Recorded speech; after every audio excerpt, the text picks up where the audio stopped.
نہایت ادب و احترام کے ساتھ اپنی عقیدت و محبت اور غلامی کا ثبوت پیش کرتے ہوئے اپنے آقا اور مولا حضور تاجدار مدینہ سرور قلب و سینہ دونوں عالم کے مالک و مختار مدینے کے تاجدار شفیع روز شمار نبی الحرمین امام القبلتین وسیلتنا فی الدارین جد الحسن والحسین حضور احمد مجتبیٰ محمد مصطفیٰ صلی اللہ تعالیٰ علیہ وسلم کی بارگاہ بے کس پناہ میں نہایت عقیدت و احترام کے ساتھ ہدیہ درود پیش کریں۔ پڑھیے اللہم صلی علی سیدنا مولانا محمد وعلی آل سیدنا مولانا محمد کما تحب و ترضی بان تصلی علیہ صلی اللہ علی نبی الامی وعلی آلہ صلاۃ و سلام علیک یا رسول اللہ صلاۃ و سلام علیک یا حبیب اللہ علیک الصلاۃ والسلام۔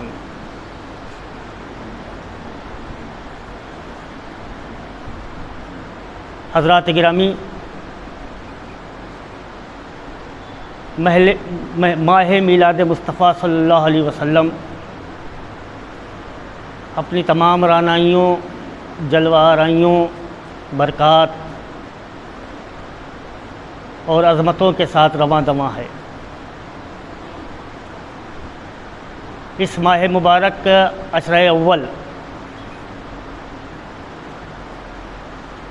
کی منزل مقصود ہے 12 ربیع الاول شریف، اور 12 ربیع الاول شریف کی تاریخ نہ صرف یہ کہ اہل ایمان کے لیے باعث برکت، باعث رحمت، باعث قبولیت دعا، بلکہ تمام عالم انسانیت کے لیے یہ تاریخ مبارک ایک پیغام ہے، تمام عالم انسانیت کے لیے ایک پیغام ہے، بلکہ یوں کہیے کہ انسانیت نے جب انقلاب اختیار کیا ہے، انسانیت کو جب اللہ تعالیٰ نے صحیح معنوں میں انسانیت کس کے شرف سے مزین فرمانا چاہا، تو اس تاریخ 12 ربیع الاول شریف کو تمام انسانیت کے ہادی دونوں عالم کے مالک و مختار اور ہمارے اور آپ کے مرکز عقیدت حضور نبی کریم علیہ الصلاۃ والتسلیم کی تشریف آوری ہوئی۔ یہ صرف ایک تاریخ پیدائش نہیں ہے، بلکہ ایک انقلاب کی یادگار ہے، انسانیت کے معراج کی یادگار ہے، انسانیت کے فروغ کی یادگار ہے، بلکہ یوں کہا جائے کہ انسانیت کو طرِ امتیاز حاصل ہوا ہے تو اسی تاریخ کو سرکار کے مبعوث ہونے سے پہلے، سرکار کی تشریف آوری سے پہلے اس زمین پر آدمی تو بستے تھے مگر انسان نہیں تھے، ابن آدم تو تھے مگر انسانیت سے کوسوں دور تھے، ابن آدم تھے مگر ہر وہ کام جو خلاف انسانیت ہیں، جو خلاف ضمیر انسانیت ہیں، جو خلاف پہچان انسانیت ہیں، وہ سب کرتے تھے۔ کوئی ایسا فعل، کوئی ایسا کام ان کا تھا ہی نہیں جس کو انسانیت سے مشابہ قرار دیا جائے۔ چوری، ڈکیتی، رہزنی، آپس کے جھگڑے، قبیلوں میں فساد، آپس میں نفرت، اور پھر لڑکیوں کو زندہ درکور کر دینا، یہ تو سب سے بڑا عذاب تھا، سب سے بڑا ظلم تھا کہ جس عرب کے گھر میں لڑکی کی پیدائش ہوتی تھی وہ اس کو لعنت سمجھتا تھا، عذاب سمجھتا تھا اور وہ لڑکی کو زندہ دفن کر دیا کرتا تھا۔ انسانیت اس قدر گھنگور ظلمت میں گھری ہوئی تھی، اتنی پستی میں چلی گئی تھی کہ اس کے علاوہ کوئی چارہ ہی نہیں تھا کہ وہ ہادی اور وہ رہبر اور وہ آقا اور وہ مولا اور وہ نبی اور وہ رسول تشریف لائیں جو اللہ کے محبوب ہیں، اللہ کے حبیب ہیں، اور جو باعث تخلیق کائنات بھی ہیں، اور جو فخر بنی آدم بھی ہیں اور فخر آدم بھی ہیں۔ صرف ان کو ہی آنا تھا جب ہی انسانیت کو معراج حاصل ہو سکتی تھی اور انسانیت صحیح معنوں میں انسانیت ہو سکتی تھی۔ یہ ایک تاریخ نہیں ہے، یہ صرف 12 ربیع الاول شریف نہیں ہے، یہ ایک انقلاب کا نام ہے۔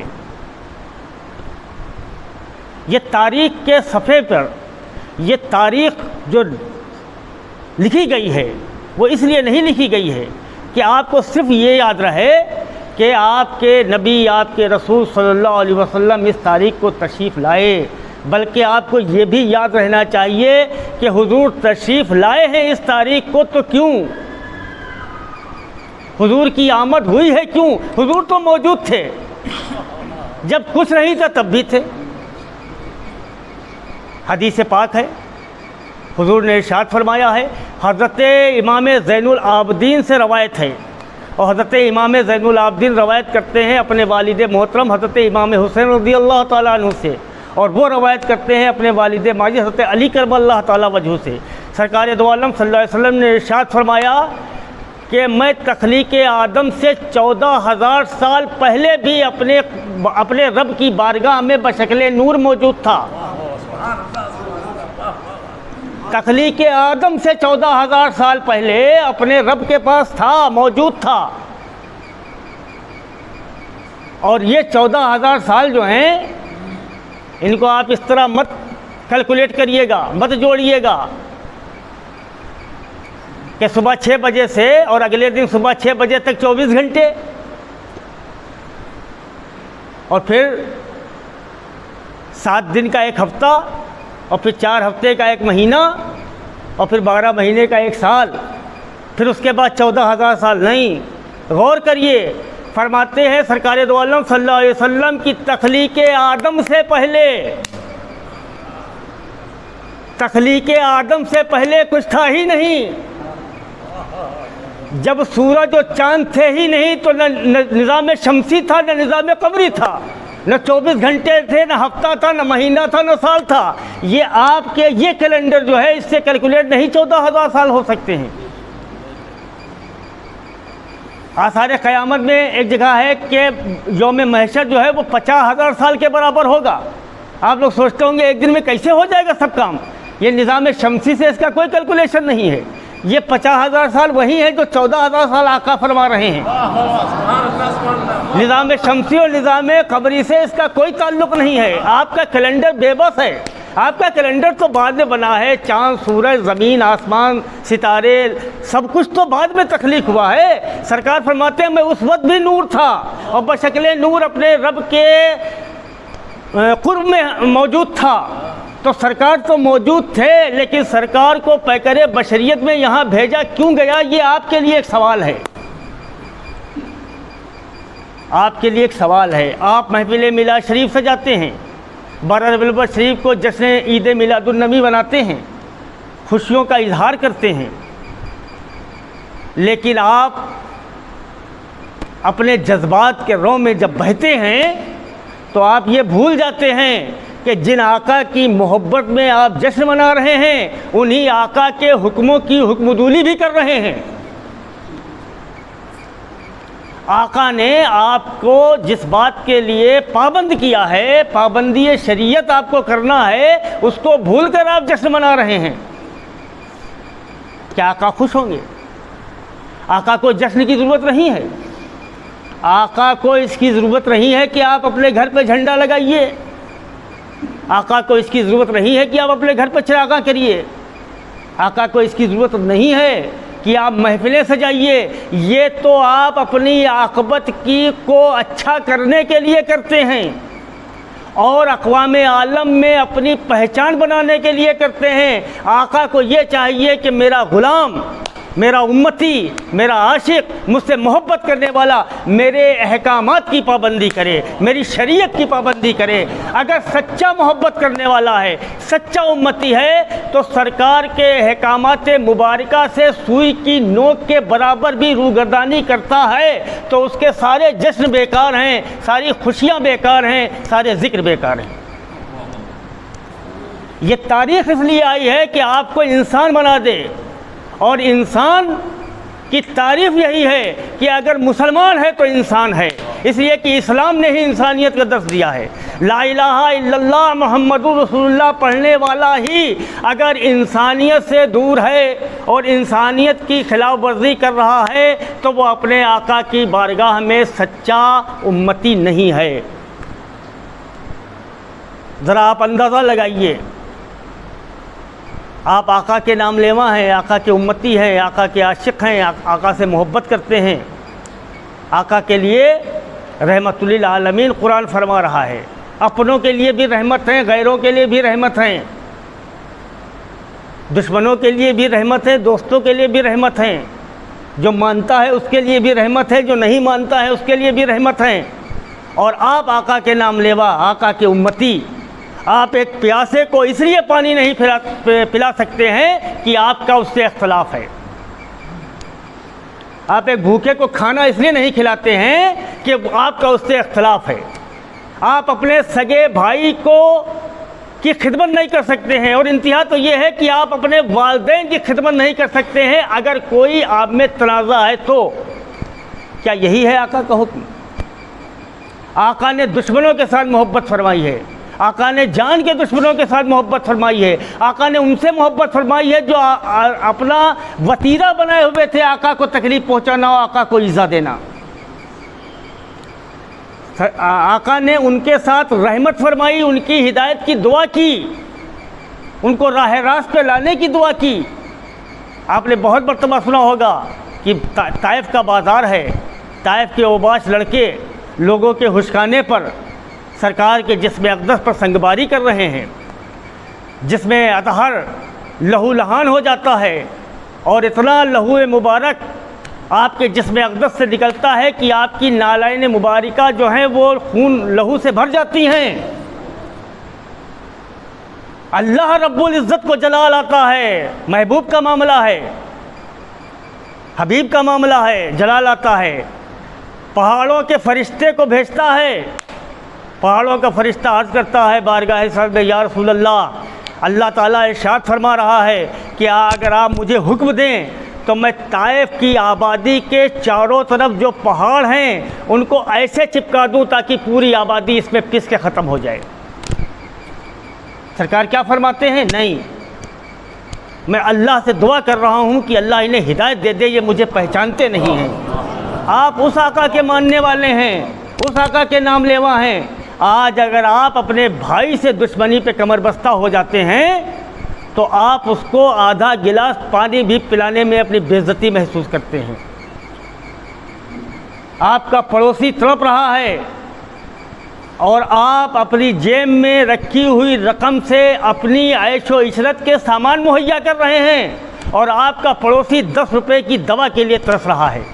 آپ مسلمان ہیں، آپ انسانیت کا دعویٰ کرتے ہیں، آپ اس کے ماننے والے ہیں جو کوڑا پھینکنے والی عورت کی بیماری میں اس کی عیادت کے لیے تشریف لے جاتے ہیں کہ آج کوڑا نہیں پھینکا ہے، کیا بات ہے؟ آپ اس کے ماننے والے ہیں۔ ایک انسانیت کا درس، ایک انقلاب لے کر آقا آئے تھے، اور اس انقلاب کی اگر صحیح معنوں میں کوئی قدر کر سکتا ہے اور اس انقلاب کو آگے بڑھ سکتا ہے تو وہ صرف اور صرف عاشق محمد رسول اللہ صلی اللہ علیہ وسلم۔ آپ کر سکتے ہیں یہ کام۔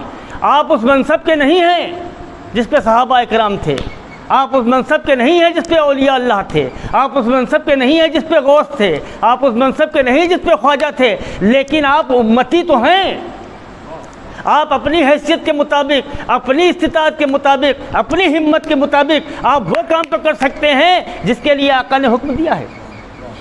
کیا یہ بھی آپ کے لیے بہت بڑے عہدے پہ آپ ہوں گے جب ہی آپ کریں گے کہ آپ پیاسے کو پانی پلائیے؟ کیا آپ چاہتے ہیں کہ آپ کو صحابہ اکرام کو نعوذ باللہ درجہ مل جائے جب آپ پیاسوں کو پانی پلائیں گے؟ نہیں، آپ مسلمان ہیں اور آپ کا فرض یہ ہے کہ انسانیت کے فروغ کے لیے اسلام آیا ہے، انسانیت کو زندہ کرنے کے لیے اسلام آیا ہے، انسانیت کو قائم رکھنا اور انسانیت کی پابندی کرنا آپ کا فرض عین ہے۔ اگر آپ اس سے روگردانی کرتے ہیں تو آپ پکڑے جائیں گے، آپ مجرم ہیں۔ اپنے بھائیوں کے ساتھ، اپنے رشتہ داروں کے ساتھ، اپنے والدین کے ساتھ، اپنے پڑوسیوں کے ساتھ، اپنے ملنے والوں کے ساتھ، جان پہچان والوں کے ساتھ، حتیٰ یہ کہ کافروں کے ساتھ بھی آپ کا رویہ اچھا ہونا چاہیے اور اخلاق کا ہونا چاہیے، جب تک کہ وہ آپ کے ایمان اور عقیدے پر حملہ آور نہیں ہوتے ہیں، جب تک کہ آپ بطور انسان ان سے اچھا سلوک کریں گے۔ درود پڑھیے اللہم صلی علی سیدنا مولانا محمد وعلی آل سیدنا مولانا محمد کما تحب و ترضی بان تصلی علیہ۔ اللہ رب العزت قرآن مقدس میں ارشاد فرما رہا ہے کہ اور ہم نے آپ کو خلق عظیم عطا فرمایا، اعلیٰ اخلاق، بلند اخلاق، عظیم اخلاق، اور اخلاق کو آپ رحمت بھی کہہ سکتے ہیں، کیونکہ اگر رحمت نہیں ہے تو اخلاق کوئی معنی نہیں رکھتا ہے۔ اگر اخلاق نہیں ہے تو رحمت کے کوئی معنی نہیں ہیں، اور رحمت جب ہی ہوگی جب اخلاق اچھا ہوگا۔ تو ذات اقدس رحمت للعالمین بھی ہیں اور اللہ تعالیٰ نے خلق عظیم بھی عطا فرمایا ہے۔ اب کیسا خلق ہے اور کیسا اخلاق ہے کہ ازلی دشمن ہے ابو جہل، ازلی، اور اللہ نے اس کے دل پہ مہر لگا رکھی ہے کہ وہ دیکھنے کے بعد، سمجھنے کے بعد، سب کچھ جاننے کے بعد بھی کلمہ نہیں پڑھے گا، جہنمی ہے، لیکن ازلی دشمن ہے۔ حضور نبی کریم علیہ الصلوۃ والتسلیم حرم مکہ میں نماز ادا فرما رہے ہیں۔ ابو جہل نے یہ سوچا کہ اس وقت موقع اچھا ہے، تنہا ہیں، اس وقت تکلیف پہنچائی جائے، تو اس نے ایک پتھر اپنے ہاتھ میں لیا کہ نعوذ باللہ من ذالک، اس سے زخمی کرے گا سرکار کو۔ پتھر اس نے اپنے ہاتھ میں لیا، اس کے بعد جب پھینکنا چاہا تو وہ پتھر اس کے ہاتھ میں چپک گیا۔ بڑی کوشش کی، وہ پتھر نہیں نکلا تو وہاں سے بے چین ہو کے بھاگا اور قریش مکہ سے اپنی فریاد کی۔ بہت اس زمانے کے نامی گرامی طاقتور لوگوں نے پتھر کھینچنے کی کوشش کی، پتھر نہیں چھوٹا۔ پوچھا ہوا کیا؟ تو اس نے کہا آج میں نے موقع غنیمت جانا تھا تو میں نے سوچا کہ میں یہ کروں گا، لیکن میں نے یہ دیکھا کہ اسی وقت ایک بڑا خطرناک اژدہا میرے سامنے آیا اور میرے اوپر حملہ آور ہوا، تو میں پتھر تو نہیں پھینک سکا اور یہ پتھر میرے ہاتھ میں چپک گیا۔ اب اللہ کی مرضی ہے، اللہ تو رسول کے دشمنوں سے بھی رسول کی عظمت کو منوا لیتا ہے۔ انہی قریش میں سے کسی شخص نے مشورہ دیا کہ بھائی یہ کام اگر کوئی کر سکتا ہے، تمہارے ہاتھ سے پتھر کو جدا کر سکتا ہے، وہ صرف محمد رسول اللہ صلی اللہ علیہ وسلم ہے۔ چنانچہ وہ لوگ جاتے ہیں، ابو جہل اپنی مصیبت بیان کرتا ہے، سرکار دعا کے لیے ہاتھ اٹھاتے ہیں اور پتھر اس کی مٹھی سے چھوٹ جاتا ہے۔ یہ ہے خلق عظیم، یہ ہے اخلاق، یہ ہے رحمت۔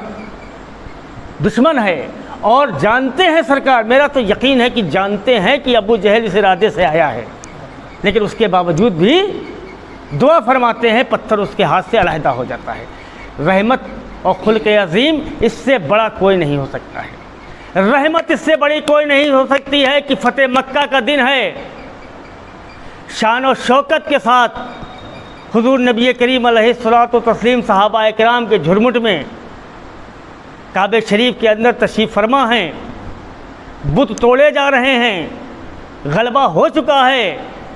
انسانی فطرت ہے کہ جب دشمن پہ اختیار ہو جاتا ہے تو آدمی بھرپور بدلہ لینے کی کوشش کرتا ہے، بھرپور۔ اگر شکنجے میں آ جائے دشمن تو یہ اس کی فطرت ہے، یہ اس کی فطرت میں شامل ہے کہ بدلہ ضرور لے گا، لیکن نہیں، خلق عظیم بھی ہے اور رحمت للعالمین بھی ہیں۔ عام اعلان فرماتے ہیں کہ آج سب کو معافی ہے، عورتوں کو کوئی تکلیف نہ پہنچانا، بچوں کو کوئی تکلیف نہ پہنچانا، جو بھاگ رہے ہوں انہیں بھاگنے دینا، اور جو تمہارے پاس آ کر پناہ مانگے انہیں پناہ دے دینا۔ اور دیکھیے خلق عظیم اور رحمت، اگر آپ کا کسی سے کسی جائیداد کے مقدمہ چل رہا ہو اور آپ وہ مقدمہ جیت جائیں تو کیا وہ اپنے جیتے ہوئے مقدمے کے کاغذات آپ اسی فریق کو دے آئیں گے کہ لو بھائی یہ تم لے لو، مقدمہ تو ہم نے لڑ لیا اور جیت بھی گئے لیکن یہ تم لے لو؟ کریں گے آپ؟ میرا خیال یہ ہے کہ دنیا میں کوئی ایسا نہیں جو یہ کر سکے۔ یہ صرف اور صرف میرے آقا کی ذات ہے جنہوں نے فتح مکہ کے بعد اور پورا غلبہ کرنے کے بعد مکے کی چابی انہی کے سپرد کر دی جو جان کے دشمن تھے، اور آج بھی وہ خاندان بحیثیت متولی موجود ہے، اور آج بھی وہ وہی کر رہا ہے جو اس وقت کرتا تھا، شکل بدلی ہوئی ہے۔ دشمنی رسول جو اس کے ضمیر میں اس وقت تھی وہ اس کے خون میں چلی آ رہی ہے آج بھی۔ نہ آپ بوسہ لے سکتے ہیں، نہ آپ سلام پڑھ سکتے ہیں، نہ آپ ہاتھ اٹھا سکتے ہیں، یہ اسی خون کے جراثیم ہیں، لیکن آقا کی رحمت ہے، خلق عظیم ہے کہ چابی انہیں دے دی۔ آپ کو یہ درس دیا جا رہا ہے، یہ 12 ربیع الاول شریف صرف ایک تاریخ نہیں ہے، یہ ایک درس ہے۔ آپ کو مسلمان بنانا ہے، آپ کو انسانیت سکھانا ہے، آپ کو اقوام عالم پر اپنا سکہ جمانا ہے، اپنے اخلاق سے، اپنی محبت سے، اپنے رویے سے، اپنی انکساری سے، اپنی بردباری سے، اپنے عقل سے، اپنے شعور سے۔ عقل اور شعور کا اس لیے میں نے تذکرہ کیا کہ بسا اوقات لوگ دوسروں کی محبت میں اتنا زیادہ گھل مل جاتے ہیں کہ وہ مذہبی امور جو قطعاً شریعت میں منع ہیں ان کو بھی اس محبت میں کے جنون میں کر بیٹھتے ہیں جو قطعی منع ہیں، جنہیں بعض تو ایسے ہیں جو گناہ کبیرہ ہیں جن کی معافی ہے ہی نہیں، جس کی توبہ کا اعلان، تجدید نکاح ضروری ہے، اس محبت میں وہ بھی کر بیٹھتے ہیں۔ اس لیے میں نے عقل اور شعور کا نام لیا ہے کہ عقل اور شعور بھی ضروری ہے کہ آپ کہاں سے اپنا راستہ چھوڑے دے رہے ہیں، آپ کہاں سے شریعت کو نقصان پہنچا رہے ہیں۔ عقل و شعور بھی ضروری ہے، محبت کے ساتھ ساتھ، رواداری کے ساتھ ساتھ، انکساری کے ساتھ ساتھ، اور آپسی میل ملاپ کے ساتھ ساتھ۔ آج کل ایک بہت ہی زبردست مرض چل رہا ہے یکجہتی کا، یکجہتی آج کل بہت چل رہی ہے، یکجہتی۔ ارے بھائی یکجہتی تو بہت اچھی ہے، ضرور ہونا چاہیے میل ملاپ، لیکن جب تک یکجہتی اچھی ہے جب تک آپ بحیثیت مسلمان پہچانے جا رہے ہیں، اور اگر یکجہتی کو عام کرنے کے بعد، یکجہتی کو بڑھانے کے بعد اگر آپ مسلمان نہ رہے تو وہ یکجہتی بیکار ہے۔ آج یہی ہو رہا ہے۔ آج آپ کے اسٹیج پر مائک پکڑ کے کھڑے ہونے والے لوگ جب یکجہتی کا نعرہ دیتے ہیں تو ان کو کوئی قباحت نہیں ہوتی ہے دیگر مذاہب کے معاملات کو اپنی زبان سے ادا کرنا۔ میں تو نہیں ادا کر سکتا ہوں، اشارہ کافی ہے۔ آپ لوگ بھی دیکھتے ہوں گے، بہت سے لوگ ٹی وی دیکھتے ہوں گے، بہت سے لوگ اخبارات پڑھتے ہوں گے، نام کے مسلمان، نام رکھ دیا گیا ہے والدین نے، مسلمان کے گھر میں پیدا ہوئے ہیں، لیکن ہر وہ کام کر رہے ہیں دنیا کی طلب میں جو قطعاً شریعت نے جس کی اجازت نہیں دی ہے، اور آقا کے احکام اور اللہ کے احکامات کی قطعاً خلاف ورزی ہے، اور ان کی صحت پہ کوئی اثر بھی نہیں ہوتا ہے، شرمندگی بھی نہیں ہوتی ہے، اور اگر ان سے بتایا جاتا ہے تو وہ دلیلیں پیش کرتے ہیں۔ یہ تاریخ آپ کے لیے ایک سبق ہے، آپ کو بحیثیت مسلمان اپنی پہچان بنائے رکھنا ہے، اس کے بعد اس پیغام کو عام کرنا ہے جو ہمارے آقا نے لوگوں کو دیا ہے، دنیا کو دیا ہے، کائنات کو دیا۔ درود پڑھیے اللہم صلی علی سیدنا مولانا محمد وعلی آل سیدنا مولانا محمد کما تحب و ترضی بین تصلی علیہ۔ حضور نبی کریم علیہ الصلاۃ والتسلیم کی تشریف آوری اللہ تعالیٰ نے اس وقت چاہی جب اس عالم کو بے پناہ ہدایت کی ضرورت تھی، بے پناہ ہدایت کی ضرورت تھی۔ اس وقت اللہ نے چاہا کہ اب ان کے محبوب بطور ہادی، بطور رہنما، بطور رسول، بطور نبی اس عالم میں تشریف لائیں۔ تو وہ نور متبرک جس کے لیے حضور نبی کریم علیہ الصلوۃ والسلام نے ارشاد فرمایا کہ 14,000 سال پہلے تخلیق آدم سے میں اپنے رب کی بارگاہ میں تھا، تو وہ نور متبرک پیشانی آدم، پتلے خاکی آدم کا تیار کیا گیا، پھر پیشانی آدم میں وہ نور متبرک رکھا گیا، اور اللہ تعالیٰ نے اپنے محبوب کے نور کی تعظیم کے لیے ملائکہ کو حکم دیا کہ سجدہ کرو۔